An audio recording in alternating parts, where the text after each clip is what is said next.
on behalf of the Swiss Ministry of Foreign Affairs and the Embassy of Switzerland in India, as well as Diplo Foundation, a global capacity building institution in cyber and diplomacy. My name is Vladimir Radunovic. I'll moderate the panel, which is maybe a little bit different from what it was said over there. We swapped the roles at some point. In the next about an hour, we'll try to cover two perspectives of diplomacy and cyber. One is cyber as the tool for diplomats, or internet as a tool, and the other one is cyber as a topic for diplomats. Both of them are increasingly relevant. Now, before we start, I'll bring you back some 150 years ago, in about 1850s, 1860s. Try to remember the world at that time. So we had the Civil War in America, we had the wars in Germany, in Ottoman Empire, the Opium War in China. And somewhere at that time, the British Prime Minister and Foreign Secretary, Lord Palmerston, was sitting at his big wooden desk. And at some point, he received the first telegram.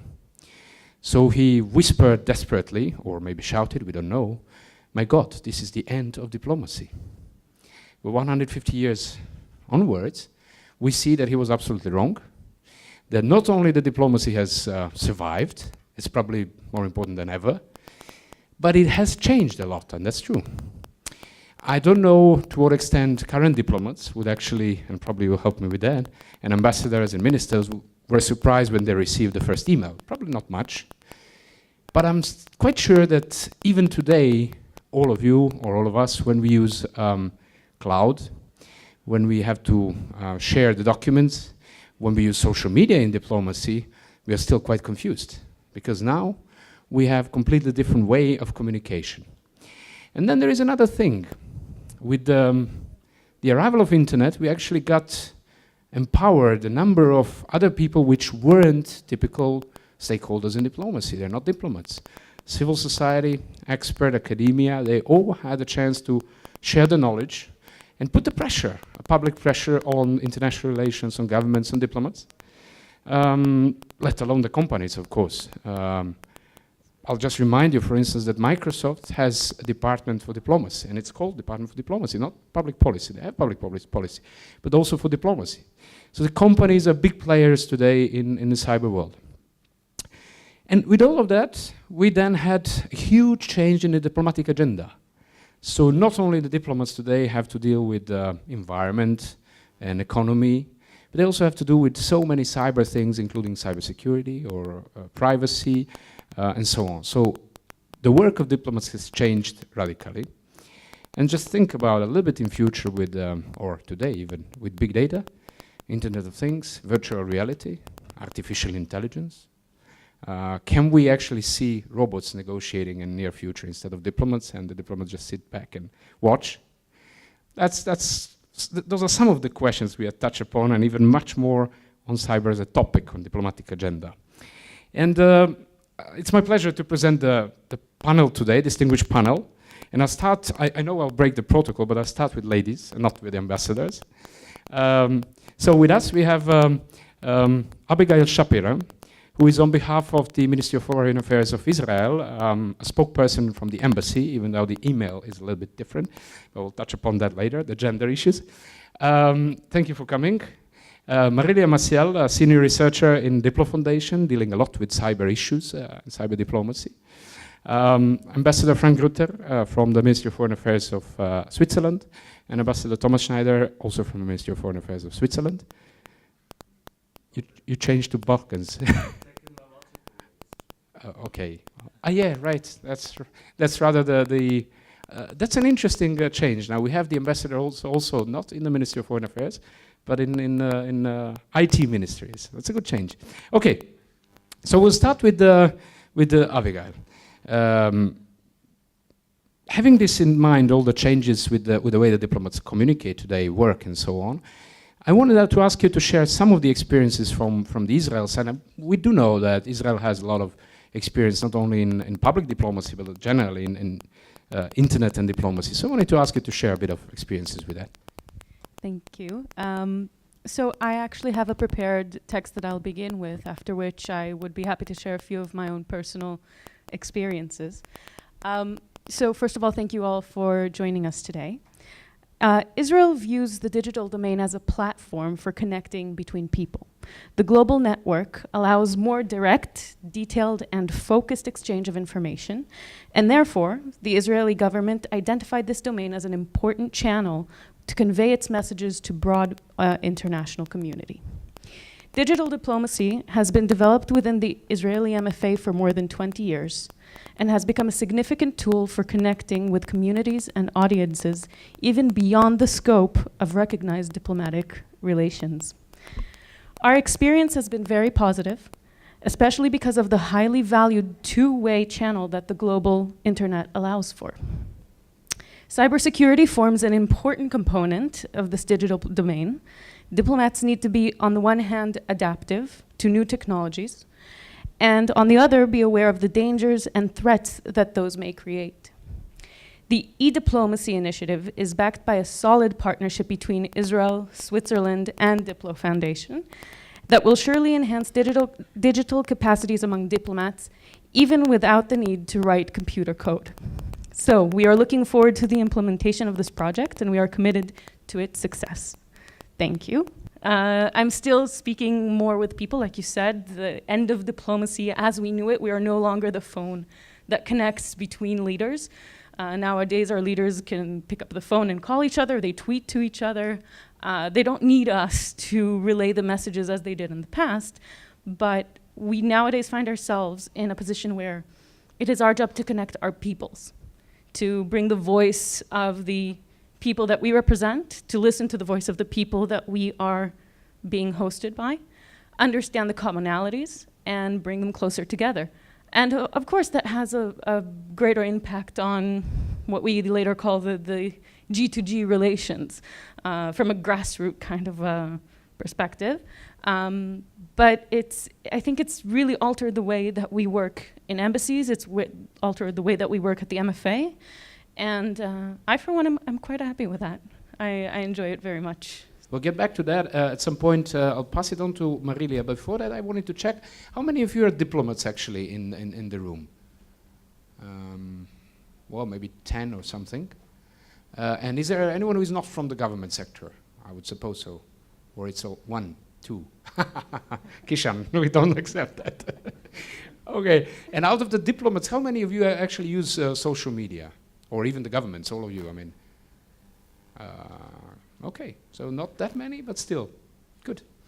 But social media is just one aspect, of course. And then, Marilia, when we do the courses, I have both hats now as a moderator and part of Diplo. But when we do the courses in e-diplomacy for diplomats, there's a bunch of things. It's not just public diplomacy, which is, of course, very important. A bunch of other things which are very sensitive now.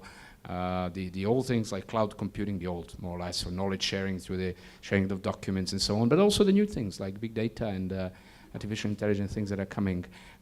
Just try to pick a couple of interesting points. Well, I'm very happy, first of all, with the order of speakers, because I think that this Israeli experience is a very good illustration of some of the things that we're going to talk about here.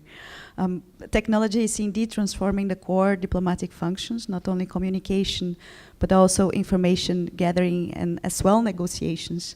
When it comes to information gathering, there's a big change if we think about centuries ago in which there were no ICTs, no televisions. Diplomats were placed in a country to basically report what was going on back to the capitals. So it was an activity based on narrating facts. Nowadays, with the just-in-time communication, that is not so necessary anymore, because you have the information on your mobile phone wherever you are, and capitals can be informed all the time. So I think that the role of the diplomat when it comes to information sharing with capitals has become much more deep and analytical of the information, of the facts that are going on. Not only narrating, but providing this layer of analysis of facts on the ground that those who are not present in the country could not have access to. But not only that, this information that is being produced by diplomats and sent back to the capitals, there is a huge change in the way that this information is being stored. We know that digitization is a big trend everywhere. Information now is digitized, and diplomatic information as well. So the telegrams, the communication, all this is part of a huge amount of information, and technology allows us to make more sense of this information. So knowledge management is something that is absolutely key for diplomats, for ministries of foreign affairs today, not only because information becomes much more minimal and retrievable to you, but also because with the acceleration of negotiations, diplomats need to be up to speed with the topics that they will negotiate much more faster. And information management allows that. So technology plays a key role in making sure that this information is organized and that it can be accessed. But not only that, there's a layer of analysis of the information that is stored in a digital basis. So this information will eventually become a huge amount of information, a great volume of information. It will become big data. And we know from the private sector that is great value on big data analytics. You can identify trends, and this is true not only for the private sector, but also for governments. Diplo has a project running right now with the government of Finland that we're trying to see how big data can be useful to diplomats in identifying trends in external relations, how that can help their jobs. Emerging technologies such as big data, they can contribute to the diplomatic activities as well. And if we take the conversation one step further, without being too futuristic perhaps, this information can be used for machine learning. So big data is the base in which we can teach machines to think and to analyze and to provide, perhaps not to be negotiators, and in that I agree with others that say in negotiations there's a human touch, there's an eye to eye that is still very much important and necessary, and I think that it's hard to substitute the human element in negotiations. However, artificial intelligence could perhaps help negotiators by providing, by cross-referencing texts that sometimes are very technical, and it's hard for you to get lost and to make a contradictory agreement if you have a highly technical text. Artificial intelligence can help you to make sure that the text is more coherent from beginning to end, for example. So information negotiations are being affected. And in the field of communications, I think that Israel provides a very good example on how you can communicate directly to the public. Also the challenges with regards to that, because it's difficult to separate the message that you want to send to internal audiences, to external audiences, and sometimes this can be politically tricky. However, the public wants to be informed, and not only informed, but listened to. And social media allows that, either to create groups on Facebook, for example, which is important not only to keep contact with the citizens who are in the country, but also with diasporas. There are countries that have huge diasporas abroad, and sometimes you need to provide services and assistance to these diasporas in several occasions, including on a moment of crisis. Social media has played a key role in crisis relief, in providing information, in making sure that the families are informed, that family members abroad are safe, for instance. So there's a huge value in that. And also to make sure that the public is informed of negotiations. And this is a branch, perhaps, of social media that it's important on the international level. Negotiations have become more transparent, not only because the documents can be published in advance before the conferences, but also because social media allows governments and non-governmental actors to remain in touch, to follow a hashtag on Twitter, to sort of have a more general feeling of what is happening on the ground.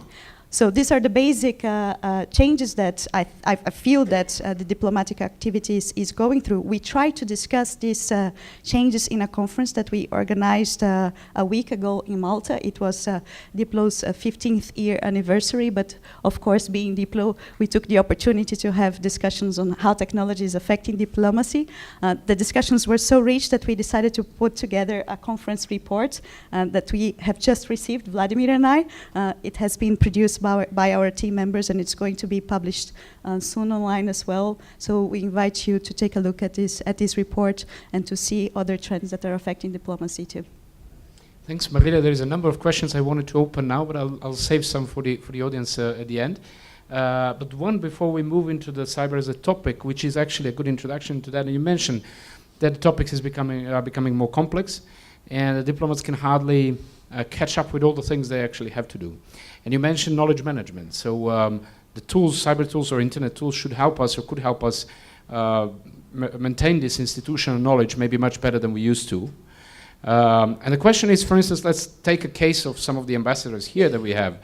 that are covering a number of topics in a resident mission, probably everything from economy to migrations to culture to whatever, and then cyber is just a little bit of that, and they're coming now to the conference like this, and they have to get prepared. What might be a good way to involve, how can I say, experts or expert communities or other stakeholders to actually help the ministries to cope with such complex topics and get this institutional knowledge somehow set to the new trends? Well, I personally had an interesting experience with the Brazilian government with the use of Wikipedia. They had a diplomatic Wikipedia in which the diplomats were invited to share their memory from the conference, which is not as formal perhaps as the report that you are going to write, but more like a personal touch. Which were the actors that you interacted, which ones we need to reach out to in the next conference. And they had this internal repository of information that was useful to them. The challenge is always to involve different generation of diplomats in these initiatives, and I think that this diverse approach, as taking the young diplomats sometimes take the lead and adopt technology, but also respecting and helping out those that do not feel very comfortable. This is very important. The US State Department had a similar initiative, and of course this repository can be a part closed to diplomats and a part open, and that allows other actors to contribute to the knowledge sharing as well. And we did that as Brazilian civil society. We wrote our own narratives of the report and we shared this with the MFA, and that was interesting to us. Thanks, and that's good that you mentioned basically the wiki approach as a sort of a tool, even though we know that the knowledge sharing also has the risks of leaks and stuff, but that's another topic. Okay, moving on straight to a complexity of topics. And Geneva is definitely a center of many diplomatic initiatives, negotiations on different topics, and is becoming a center of discussions on cyber as well, more and more. So, Ambassador, how do you manage, as someone who is actually deeply involved in the Swiss role in all of that, to coordinate the efforts and, as an ambassador, actually dive into cyber topics? Thank you very much. Also, first of all, I would like to thank everyone here in the room for joining us today, and for Diplo Foundation for having partnered with us in organizing this event. You say cyber is such a big issue. In a way, it permeates every aspect of our life, and it also increasingly permeates every aspect of our diplomatic work. When I left Bern in 2012 to take a posting abroad, I think cyber, I mean, it was dealt with in the foreign ministry, but it wasn't very high up on the agenda. And 4 years later, in 2016, when I came back, this has really changed. So it's everywhere. It's now in Parliament. It's a topic that is really alive and kicking, and affects the minds of a lot of people. As a diplomat, of course, there are several people who are working on cyber. You look, for example, in the Human Rights Department, they have to deal with issues, how are human rights applicable in cyberspace? People who work on international humanitarian law, they have to see whether these cyber weapons that sometimes are used in conjunction in an armed conflict, how then international humanitarian law applies. Or for myself, who comes from a security policy environment, security policy department, for us, we have cyber as a topic, especially under the aspect of cyber security. And there, when we look at cyber security now, I would say you can't avoid speaking of the UN governmental group of experts on cyber and security. That's an abbreviation. The real name is much longer, but I spare you that. And that's the only forum at the global level that discusses cybersecurity issues, and it's is established by the first committee of the UN General Assembly. Was the first time it was created was in 2004, and since then it's in its fifth edition, so it's not happening every year. So the last time was 2016-17 that we had such a UN governmental group of experts. The mandate of this group, and it's 25 experts from 25 countries, obviously, is to see how international law applies, for example, in cyberspace, if they have the mandate to develop norms of responsible state behavior in cyberspace. They have to see whether confidence building measures and which confidence building measures would help to create more stability in cyberspace between states, and what kind of capacity building would be helpful for states to increase their expertise in cyber policy issues. So this is the mandate of this group, and for us it was a privilege to be in that group in 2016-17. And unfortunately, we had so huge divisions within the experts that we weren't able to produce a report which would have gone to the UN Secretary General and then to the UN General Assembly. And the divisions were particularly very pronounced on the point how international law applies to cyberspace. And as we had these divisions, we couldn't produce that consensus report. But what is important to know for everyone in the room is that cyberspace is not a legal vacuum. We haven't a convention yet, and we don't have a code of conduct. But we have existing international law that applies to cyberspace. And when you ask the question, what kind of law is it that applies to cyberspace? You can say it's the UN Charter and principles such as the obligation of peaceful resolution of conflicts, non-interference in domestic affairs, but also Article 51, self-defense, can be relevant in this context. Then you can go on to other sources of international law, such as international customary law, where you have the concept of state responsibility, that states are responsible for internationally wrongful acts that emanate from their territory, also in cyberspace, and they have to do everything to stop it. And if they don't do it, then the victim state can take countermeasures. There you also have a concept which is applicable to cyberspace. Then you can move on to human rights, which are for us, obviously, they are as relevant online as they are offline. You have, as I mentioned, international humanitarian law, which in a conflict situation, in armed conflict, has to be observed also by governments who use cyber weapons. And then we have, since 2015, 11 norms of responsible state behavior. And these were norms that were developed in this group of UN governmental experts, which say, for example, that states are not allowed to attack critical infrastructure of another state, or they cannot use their computer emergency teams to attack other states. So these are some of the norms that were established in that group. So that's, I would say, that's one area where a lot of focus is on, and if you're here at the conference, you will hear a lot about this UN governmental group of experts. Another area where we're very much involved in is then when you go down to the regional level. We have different regional organizations that deal with cybersecurity, and the one that is probably the most important is the Organization for Security and Cooperation in Europe, but there's also the ASEAN Regional Forum. There's the Organization of American States.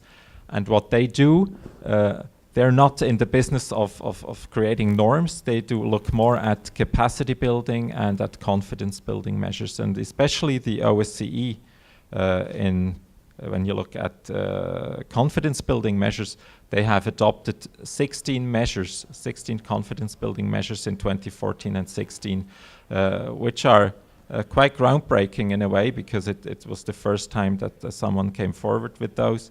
And the OSCE is now in the process of operationalizing them, of really to see how they can be put into practice. And some of them have now found their way also into the UN report and are also discussed in other regional fora.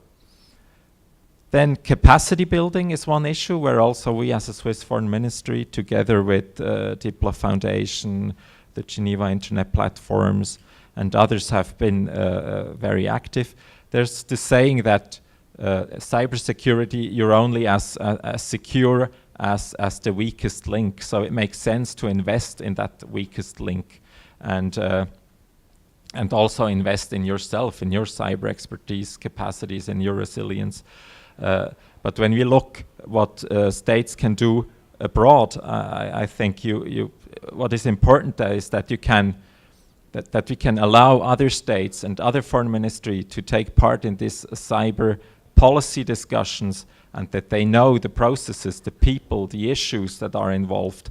And here we have, I mentioned them, Diplo Foundation, which do a great job, the Global Forum on Cyber Expertise, which was an initiative founded 2 years ago, and at this very conference when it happened in The Hague in 2015. And for us in Switzerland, and you mentioned Geneva, it's the Geneva Internet Platform that is very important. That's a platform we created in 2015, and which has the goal to bring all the actors that are in Geneva together on cyber issues, and not only on cybersecurity, but on many other issues. And we have now 175 diplomatic missions in Geneva. We have about 35 international organizations, about 250 NGOs, and about 44,000 conferences taking place in Geneva every year. So it's incredible the richness that is there, and so it's a good place to have these discussions in Geneva. And what Diplo Foundation exactly does, I think we will hear also more about that still to come. Thank you. Thank you. We'll get back at the end to capacity building, focus on what could be done and what's being done. Keep the microphone for just one more brief moment. You mentioned that actually you're working within Geneva and broadly with governments and other actors. Now I wanted to get back for a moment on that, and I mentioned Microsoft at the beginning as one having diplomacy sector in a way, but it's also, we've heard that Microsoft, for instance, has come up with a proposal for a digital Geneva Convention. And then we've seen Google coming up with some proposals on cybercrime, cooperation on global level and sharing the evidences. So we have more and more private sector also coming in, and we have, of course, the expert communities and technical communities, the CERT communities, the academic communities, civil society. How does that mishmash of organizations now dealing with international relations actually impact your job, or job of diplomats in the cyber field?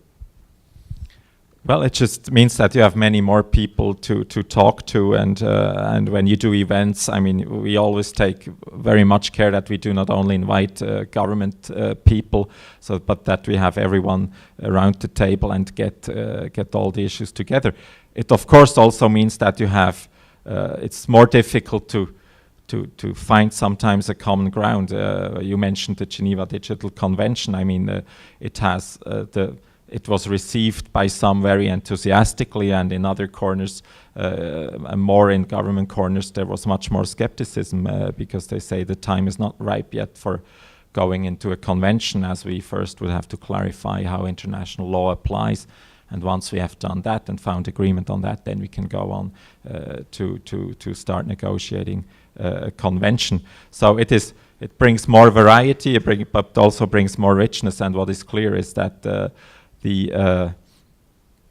when you look at cyberspace, it's not something that governments just can do and say, okay, we do this. I mean, there are so many actors that are as important, if not more important, than governments. So you would have to include them by any way. Thank you.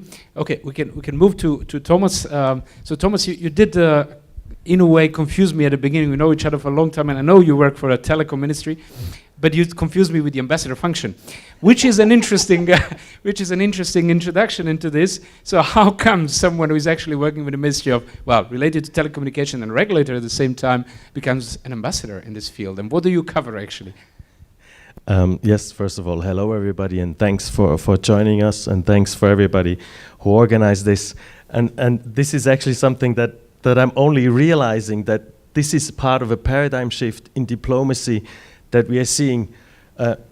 Also, and I'm a good example or a bad example, I don't know, but I'm an example. I leave it to the others to judge. my office that I work for was created in the early 90s as a converged regulator in times where media market was liberalized, where telecom market was liberalized, and it wasn't the government that through its incumbent telco or its more or less state-closed or state-controlled media was controlling everything. We opened up the markets, not always voluntarily, but we opened up the markets, and then suddenly you became a regulator, you became a facilitator between citizens, customers, that some suddenly could choose, so you actually needed to take them serious. You had operators in a market that were competing, so you needed to somehow create rules that were fostering a market, that were satisfying clients. So the role of government already started to shift from control to facilitating on a market level, on economic issues based on some values and some legal background. And now with the internet, I think we have gone a significant step even further ahead in terms of shift from decision-making power, also from let's say, power to frame things from governments to all actors. In the internet, you have the regulator of the key infrastructure of the internet is a private self-regulating entity called ICANN, which is based in California. So it's not a governmental, intergovernmental institution. They are setting the rules. The industry themselves, you have governments as an advisory committee, which I used to chair for the last 3 years. So it is a completely different role of governments compared to the industry. You have civil society also somehow present.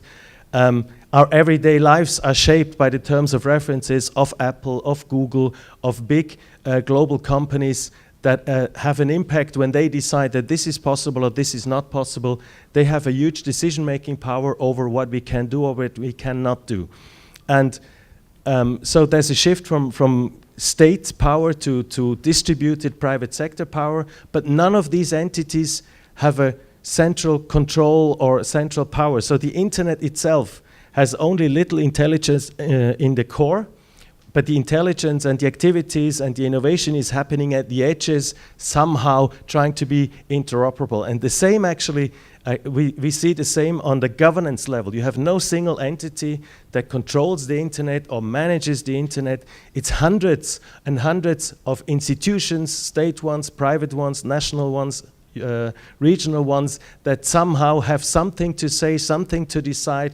They all interact, and they more and more realize that they also have an influence on each other. They have to start talking to each other in order to understand the mutual effects that their decisions have. And this, of course, changes the whole setting completely for diplomacy, but also for the other stakeholders.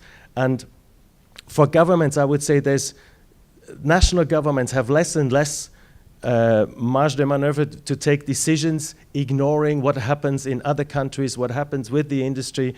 So because companies can switch jurisdictions, but also users online, at least, can switch jurisdictions. You can, through a VPN, get an IP address from another country, and then your geo-blocking doesn't really work because virtually a user is using another jurisdiction. So there's more and more ways to find your own way through the internet because there's so many alternatives. And also the private sector, of course, they have more decision-making power on your daily life.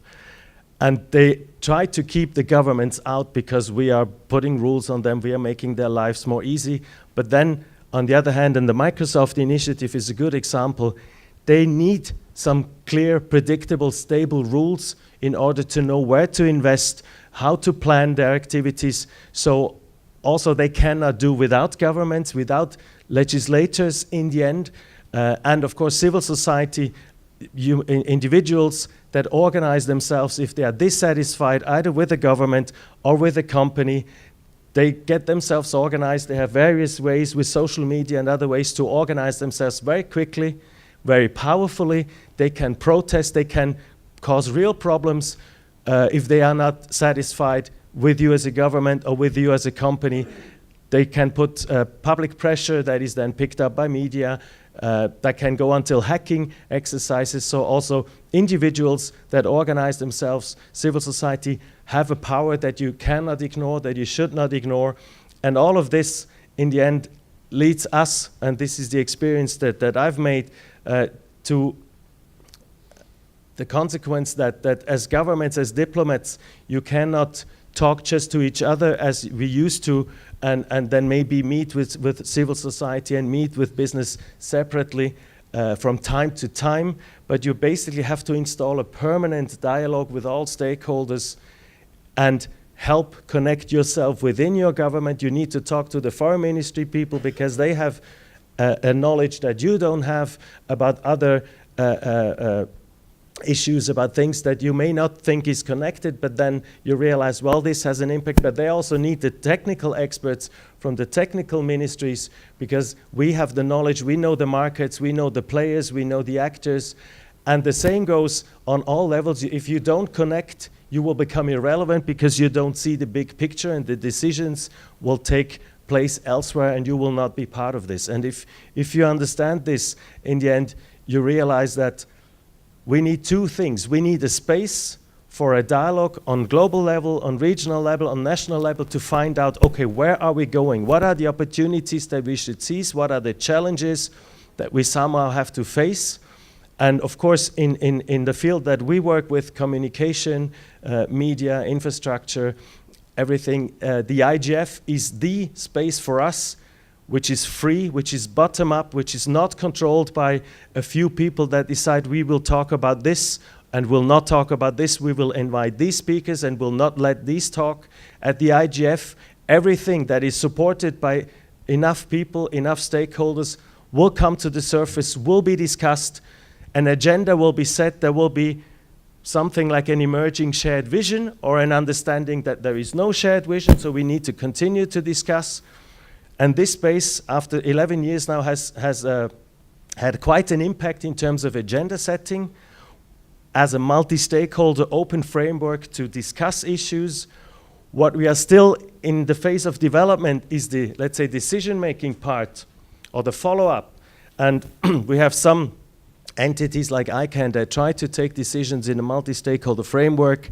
Sometimes it works better, sometimes it works less good, but the experiment is a very exciting one.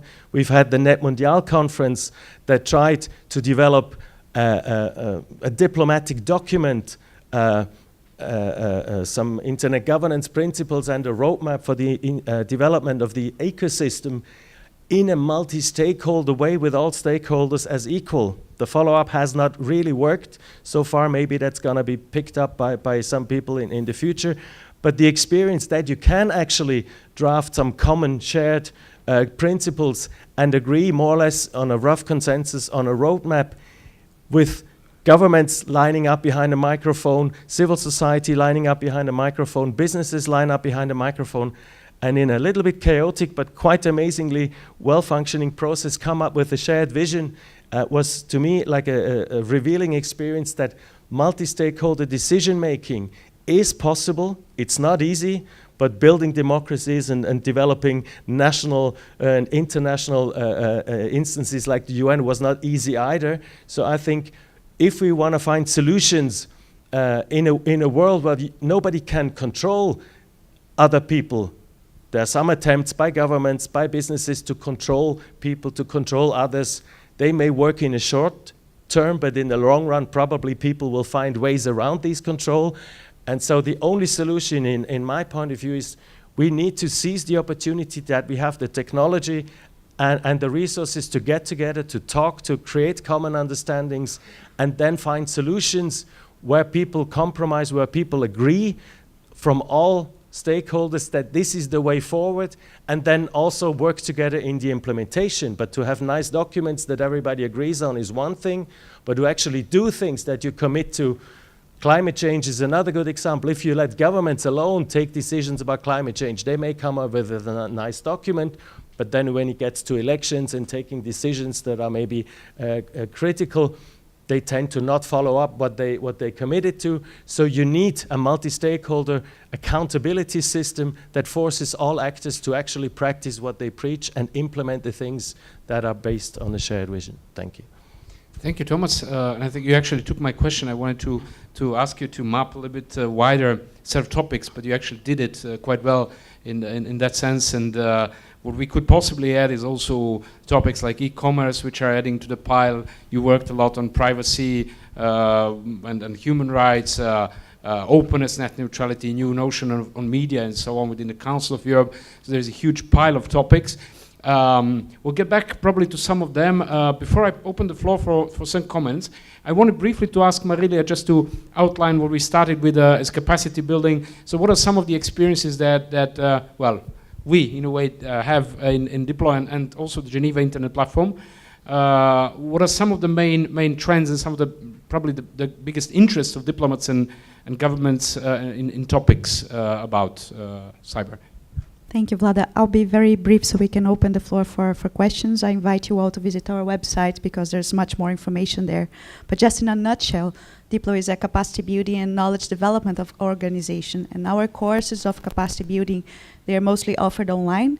We have some courses that are hybrid, online and face-to-face, but we try to understand what are the needs of actors in developed, but specifically in developing countries and small countries and developing economies. What are their needs in terms of capacity development and courses? Sometimes we offer just-in-time courses, which are courses that are very much in tune with the diplomatic agenda at the moment. Digital commerce is a very good example. We saw that many digital policy issues are being framed as trade issues in the World Trade Organization. There's a push to start negotiations of a treaty on e-commerce, and many countries came to us saying we would like to have more information because we understand a lot about trade, but not so much about digital. So what is this network neutrality? What data localization means? What is encryption? So this is the course that we provided to them this year, so they can be better prepared for the negotiations that are upcoming, discussions at least, that are upcoming in Buenos Aires in the end of the year. So this just-in-time courses is one important thing to us. Another important thing that was mentioned before by the ambassador is the Geneva Internet Platform that Diplo manages. It's an initiative of the Swiss government. And with the platform, we try to make sure that the information that is spread across different organizations in Geneva and elsewhere gets digested and communicated in a way that is accessible to the public in general, to policymakers, diplomats, but also to civil society, the private sector, and other actors. So we maintain an observatory that covers in total more than 40 different issues. We have monthly briefings, and you are invited to watch these monthly briefings either with us, face-to-face in Geneva, or online, because they are all transmitted.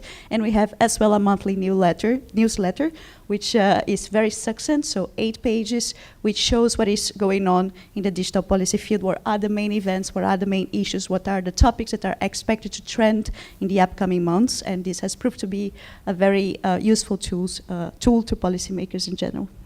I'll just add to that the Digital Watch, which is the platform where we're basically trying to map what's happening in cyber field, what are the main actors, what are the main instruments in all these topics. And don't Google it as Digital Watch because you'll get Apple Digital Watch, but go to dig.watch, that's easier. But we can send you all the information about that. And I have to put briefly my hat of the advisory board of the Global Forum on Cyber Expertise to say a word about that, but the ambassador mentioned it. So Global Forum on Cyber Expertise, or GFC, is one of those global forum for exchange of information and knowledge on various topics on cyber, but particularly cybersecurity.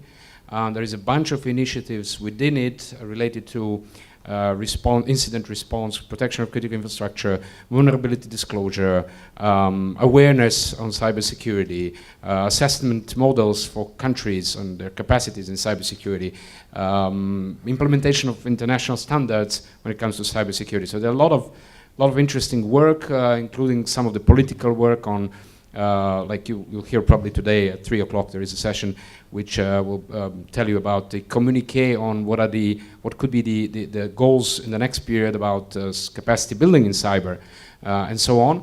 And there are about, I think, 50 plus countries plus many big institutions, corporate sector involved in the Global Forum on Cyber Expertise. So I encourage you to take a look. You can Google that one. You won't get Digital Watch confusion. So Global Forum Cyber Expertise and see what you can get, and you can get much if you join. And I would like to ask basically if there is any of the comments from the audience. Not really for the questions, but you can ask the questions. But what I wanted to hear is, and Marilia mentioned that we are always trying to fine-tune to the needs of, well, diplomats, governments, and everyone else. So what would you see as the needs in capacity building? What you think is the topic that maybe needs more attention by capacity building initiatives?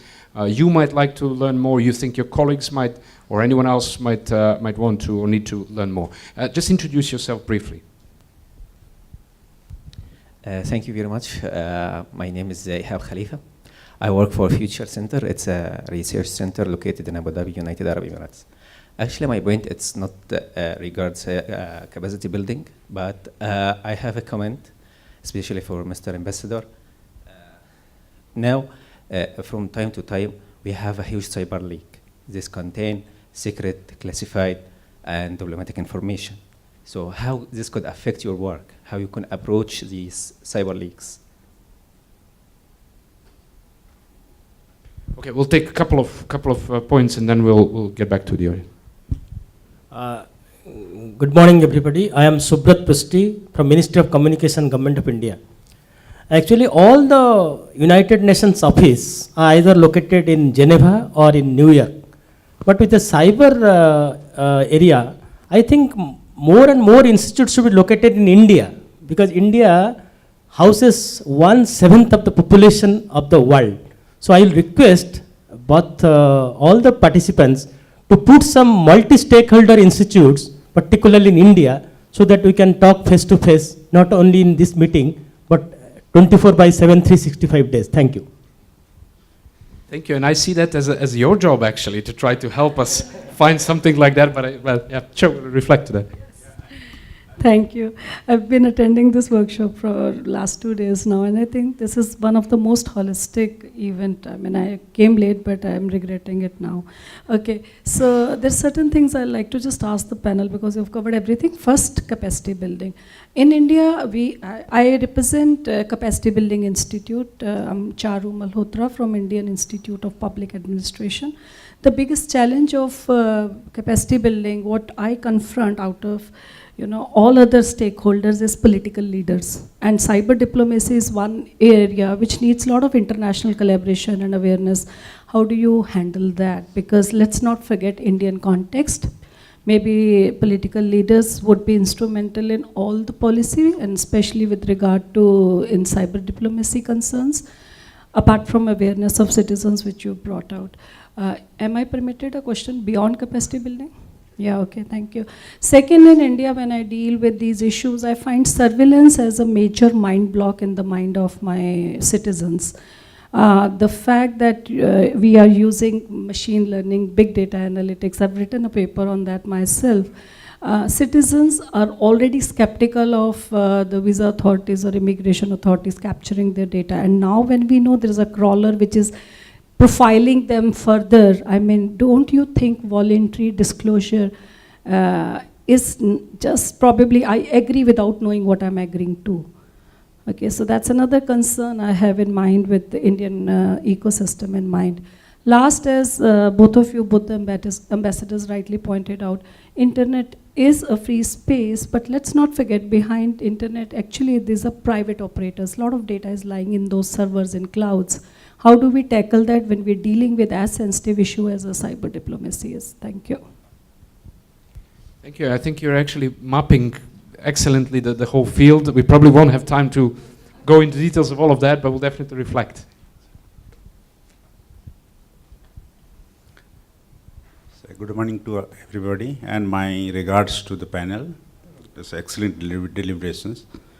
In fact, I'll just make one comment that cyber domain is multidimensional and it is virtual in nature, and particularly that ownership of this cyber resource is one of the questions, and it is also a debatable subject that whether the state should have a sovereign over the cyber resources, and so far that identity and authentication is concerned. That is number one.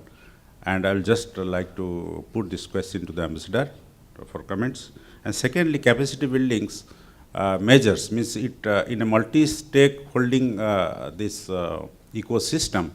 this civil society plays a great role, and to take this larger population like India, where around 400 million populations are using internet, what should be the approach for educating this population in the cyber field? Thank you. Thank you.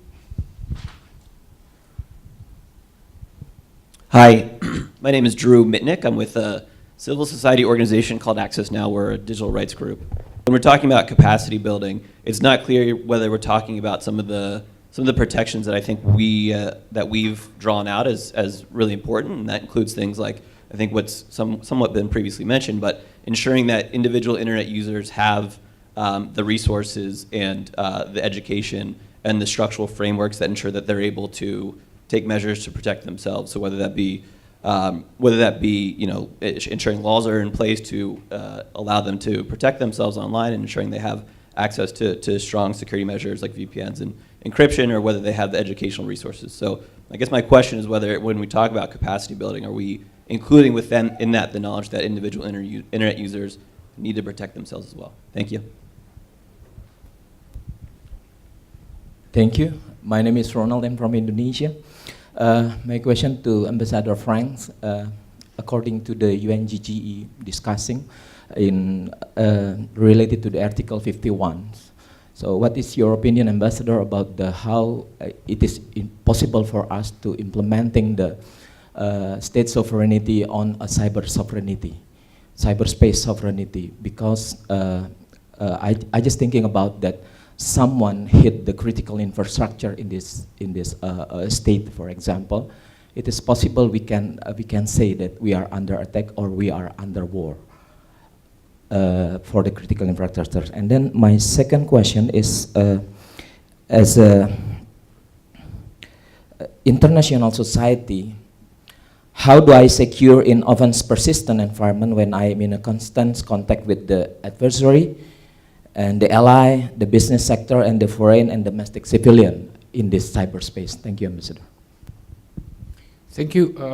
Should we then move back to the panelists? We have maybe about 5 minutes, so definitely we can't cover. I think you were taking notes, I didn't, but I remember a couple of questions. But I'll just leave it to you, to the way you want to respond. Try to be within 2 or 3 tweets, if we consider that the tweet is 280 characters now. Thank you. I just would like to respond to the question that the lady brought up about surveillance and also about civil society. The thing is that, of course, powerful actors have a tendency to try to exercise control because that stabilizes their power, but that doesn't mean that you have to accept it. And this is the point. With the tools that we have with the internet, we can use them for controlling people, for limiting what people can do, but the people can also use these tools, if they are not too lazy or if they care, to organize themselves, make their voices heard. And for instance, ACTA is a very good example in Europe, where behind hidden doors, a number of governmental people with some industry representatives were negotiating an agreement on copyright.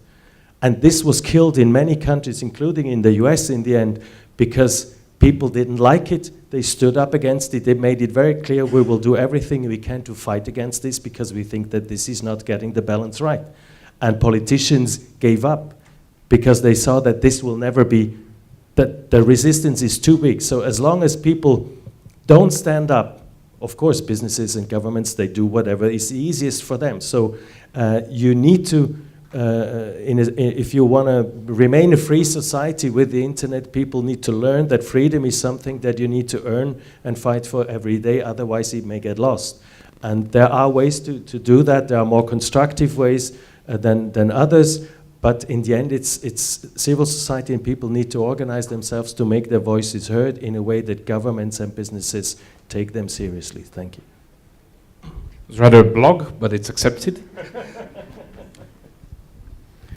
Thank you very much. First, on the one on the leaks, I think we've seen that if you can't trust the other side when you have diplomatic interchanges, that when you have to think everything you say will at one point be leaked and be out in the press. I mean, that's very, corrosive for having diplomatic relationship with other embassies, for example.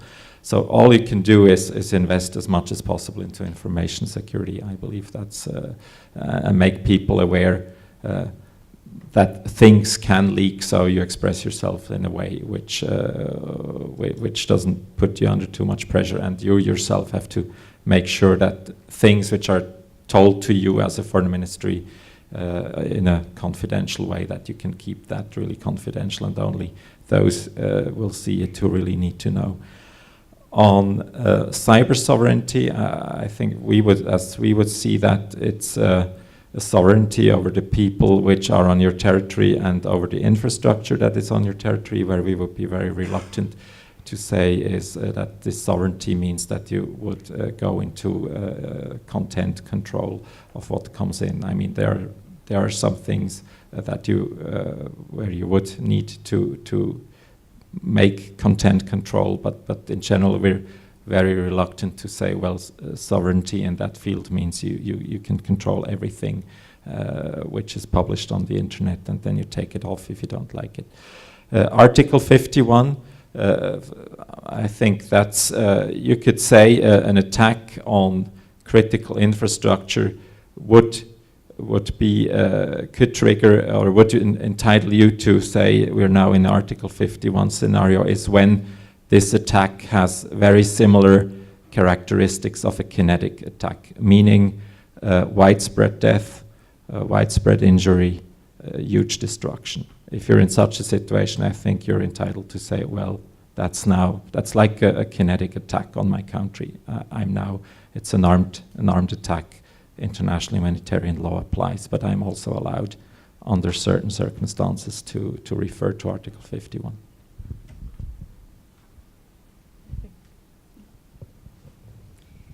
I would go to the point of the need for users to protect themselves. I agree with the idea. We know that many times lack of basic digital hygiene is the open door that criminals need to penetrate our computers and systems. However, I do not agree of throwing all the responsibility on individuals either, because I think that we are throwing a lot of people online without basic media literacy knowledge to meet our digital inclusion goals. However, it is not fair to expect that these people will have the capacity to understand which are the tools that they need to apply in order to be protected. In that regard, I think that governments have a great responsibility in offering media literacy on basic education. This is something that is not happening. But not only that, but also adopting policies of respecting encryption, not creating obligations to introduce backdoors in technology, curbing policies of widespread surveillance that have been conducted by different countries. So these are all important measures, and the private sector should take responsibility too. And I agree with you that the private sector controls a lot of the infrastructures that we're talking about, and also controls our digital lives by means of terms of service, which are actually contracts that we sign with these platforms. And if we don't have national laws to regulate the digital spaces, we have these contracts that apply to us. So freedom of expression, privacy, this is all being regulated by terms of service that need to respect basic human rights standards. We have conducted a research in my previous job with 50 different platforms that we use in everyday life, and discovered that they all present very poor standards when it comes to freedom of expression, privacy, and due process. So this is something that we need to look into. And just a tweet about how to capacitate people on the ground.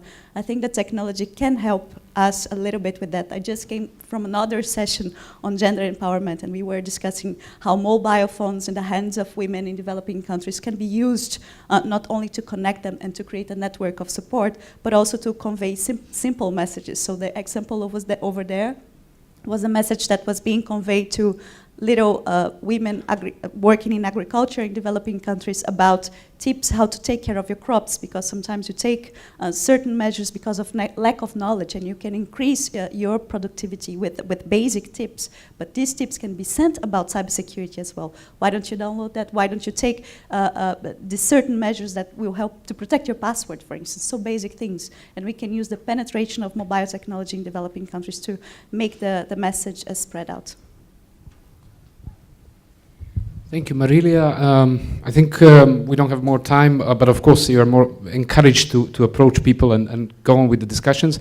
Maybe two notes at the end. One is that we send us or give us the business card if you wish that we send you the report from Malta or the information that we spoke about. We'll have some printed leaflets about the courses that are in offer here, so you can also pick them up. And I hope to see you at the IGF Internet Governance Forum in Geneva, 19 to 22nd of December. It'll be a great forum of discussion on all these topics. And at the end, I wanted to thank the panelists, particularly Chandresa Hoja, who was instrumental in setting up the whole panel, and all of you for your patience today, and see you around in the corridors for coffee. Thank you.